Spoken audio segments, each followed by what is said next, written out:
Assalamualaikum warahmatullahi wabarakatuh. Jadi di video kali ini aku mau cerita, aku mau sharing sama kalian biar kita lebih hati-hati ketika berkendara di jalan raya.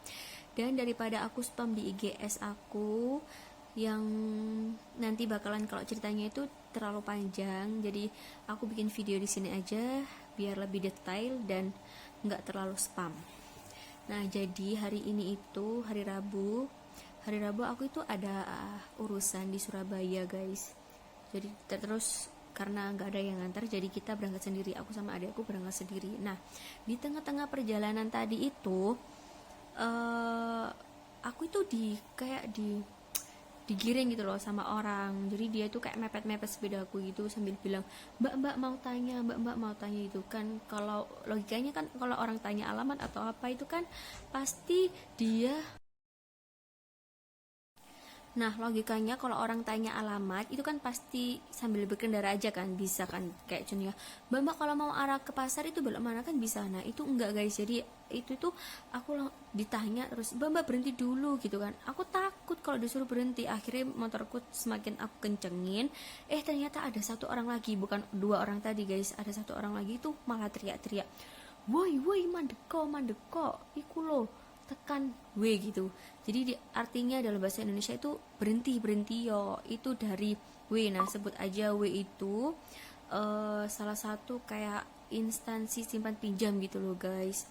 Aku di sini nggak berani nyebut jelasnya karena aku takut nanti menjelekkan atau memberi nama buruk di instansi ini cuma gara-gara satu oknum. Nah, habis itu aku semakin takut, akhirnya aku berhenti. Tapi aku berhentinya nggak langsung berhenti, guys. Aku nyari tempat yang sekiranya aman ketika nanti terjadi sesuatu hal yang tidak diinginkan, aku dapat pertolongan. Akhirnya di situ tetap aja jalannya masih pohon-pohon sepi. Terus aku berhenti di salah satu kayak warkop gitu. Aku berhenti di situ, aku diem. Orangnya sekitar 15 meter dari jarak motorku. Aku berhenti tuh di depan warkop. Di situ banyak emas-emas, jadi aku tuh kayak nanti kalau ada sesuatu aku pasti ditolong sama emas-emas dan orang-orang yang ada di warkop situ kan. Orangnya tuh nggak mau deketin aku, jadi aku tuh beberapa menit itu diem di situ, diem mai. Terus akhirnya mungkin mereka kesel capek nunggu aku apa namanya menghampiri mereka. Akhirnya mereka yang menghampiri aku di depan warkop itu. Dan yang kan tadi ada dua ya. Nah, yang satunya ini langsung pulang. Jadi dia nggak ikut nggak ikut menghampiri aku. Jadi dia tuh kayak belok arah tapi langsung cabut ke sana, nggak tahu kemana. Dan yang dua tadi di depan aku langsung menghampiri aku. Terus dia tuh bilang gini, guys, Mbak, ini motornya bermasalah. Ayo ikut saya gitu kan. Ini motornya atas nama gini-gini kan. Itu aku apa dalam hatiku, kok bener, kok tahu kalau motorku ini atas nama ini. Terus tapi aku diem tok, aku di situ diem tok, dan kunci motorku udah aku cabut. Jadi aku cari aman, aku udah mikir kemana-mana. Jadi motor kunciku udah aku cabut, aku lepas, guys. Aku cabut itu sama dengan lepas, guys. Jadi aku lepas, terus tak masukin di tas. Terus eh, ibu-ibu sama mas-mas itu yang tak lirik dari tadi itu alhamdulillahnya menghampiri aku, bantuin aku. Jadi sebelum mereka itu kayak bentak-bentak ke aku, ibu-ibu itu udah bentak-bentak gitu loh, kayak debat sama bapak-bapak dua itu. Yang satunya itu nggak mau turun dari motor, yang satunya itu turun menghampiri aku. Kayak mas, pak, arek loro iki gak duwe salah nang awakmu. Arek loro iki wedok-wedok gak ngerti apa-apa kok moro-moro sepedaku mbok jaluk, kayak gitu, guys. Jadi artinya itu dua dua anak cewek ini tuh nggak tahu apa-apa, dia tuh nggak tahu apa-apa. Kenapa kamu mau ngambil sepeda motornya, kayak gitu. Kalau ada apa-apa urusan sama orang tuanya. Pokoknya debat lah di situ. Terus dia bilang katanya motor motor yang aku pakai itu eh, telat-telat bayarnya gitu lah pokoknya. Terus akhirnya aku telepon sama ibuku di situ. Terus ibu bilang katanya motornya baik-baik saja, tidak ada masalah sama pihak manapun, entah sama pihak koperasi atau pihak simpan pinjam, pokoknya nggak masalah. Jadi motor itu udah aman, udah lunas, kayak gitu, guys. Entah udah lunas atau dia itu kayak kredit per bulan lancar, entah, nggak tahu. Pokoknya itu nggak ada masalah sama sekali. Ibuku udah bilang kayak gitu. Terus aku bilang sama bapaknya, ini loh pak, ibu udah bilang motornya ini nggak ada masalah. Terus akhirnya datanglah mas-mas yang ada di warkop situ bantuin aku sama ibu-ibu tadi. Jadi mereka debat gitulah pokoknya. Jadi aku cuma diem tok di atas motorku. Terus akhirnya mereka, aku nggak tahu, mungkin mereka ketakutan, akhirnya tiba-tiba mereka bilang gini, yus lanjut jalanan lanjut, nanti lek di perjalanan Surabaya kamu dicegat lagi, bilang awas tak cegat gitu guys. Dan aku bingung, akhirnya aku memastikan lagi motorku nggak bermasalah kan pak, aku bilang gitu. Terus yang kalau semua mawakmu dicegat nih, yo wis urusanmu, kayak gitu. Kayak beliau itu kayak nakut-nakutin gitu loh.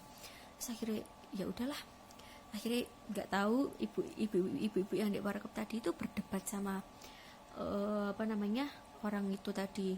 Dia itu kayak marah-marah, iki ngono wis viral di Mojokerto kayak gitu guys. Ibunya itu akeh kasus kayak gini, terus engko sepedahe pasti wis digawa nang rono moro-moro dijaluk kayak gitulah intinya. Jadi terus aku juga dapat nasihat dari ibunya, mbaknya harus lebih tegas lagi. Soalnya tadi aku itu ya gimana ya pasti ndredeg lah, cewek-cewek terus disuruh minggir di pinggir jalan kan sama cowok-cowok, bapak-bapak, siapa yang nggak takut? Bayangin aja, di situ tanganku bener-bener gemeter, terus pegang HP itu kayak gemeter. Terus aku kan orangnya nggak ndredeg aja, aku itu tremor orangnya, apalagi ndredeg udah pasti gemeter banget. Jadi aku bersyukur banget sama ibu-ibu sama mas-mas yang di warkop tadi udah bantuin aku sama adikku.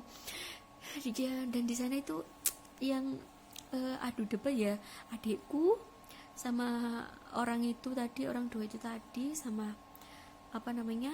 ibu-ibu warkop tadi. Kalau misal aku bermasalah pasti aku kan dibawa sama orangnya. Lah ini tuh nggak tahu, mereka tiba-tiba takut karena serangan orang-orang warkop itu tadi, akhirnya mereka membebaskan aku.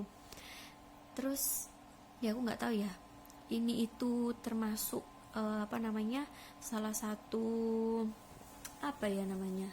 kayak mode pencurian motor atau apa gitu, aku kurang tahu. Tapi aku habis itu aku berhenti di salah satu tempat, aku baca-baca berita di kayak Info Mojokerto atau apalah, ternyata itu emang ada beberapa oknum seperti itu. Jadi kayak dia itu kayak berubah kayak pura-pura menjadi debt collector kayak itu, debt collector simpan pinjam, tapi dia itu sebenarnya bukan. Jadi nanti kalau korbannya itu udah ngikutin dia, nanti kayak ada sepeda motornya dibawa atau apalah gitulah pokoknya. Jadi aku bersyukur tadi aku terselamatkan sama ibu-ibu sama mas-mas yang ada di warkop tadi. Jadi pelajaran untuk kita, kalau kita diadang kayak gitu, jika kalian mengalami pengalaman seperti apa yang aku rasakan, seperti apa yang aku alami, kalian lebih tegas lagi sama orang-orang kayak gitu. Jadi nggak perlu takut. Kalau semakin kita takut, jadi orang-orang itu semakin mudah membawa kita guys.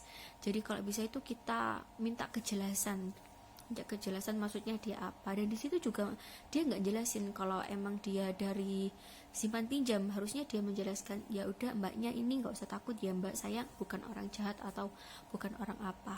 Di sini nomor polisi dengan kendaraan ini telat bayar atau gimana gitu kan enak. Dia itu tidak menjelaskan begitu sama sekali, nggak menjelaskan sama sekali, dan nggak minta maaf sama sekali. Aku ada videonya sih, cuma sekilas aja aku tunjukin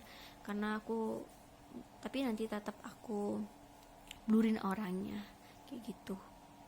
Yaudah kayak gitu guys, sekian video aku kali ini. Semoga ini memberi pelajaran buat aku dan buat teman-teman yang melihat ini biar lebih hati-hati ketika berkendara di jalan. Wassalamualaikum warahmatullahi wabarakatuh.